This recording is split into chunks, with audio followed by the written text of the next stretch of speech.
So, good morning po mga ka-gamers. So, ingat po tayo sa biyahe natin ngayong umaga. Sobra po yung nakasalubong ko na smog sa daanan.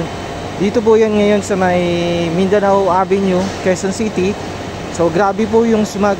Ang payo ko po sana sa mga motorista is magsuot ng full face na cover, mask, then pati mga helmet, then magsuot na rin po ng jacket.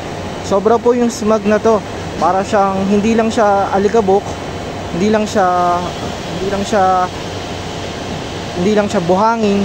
Basta po siya ano po siya, talagang nakakaapekto po sa vision natin as riders and drivers.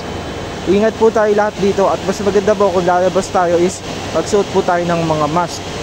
Yun lang po. Salamat po at keep safe, ride safe po. Thank you.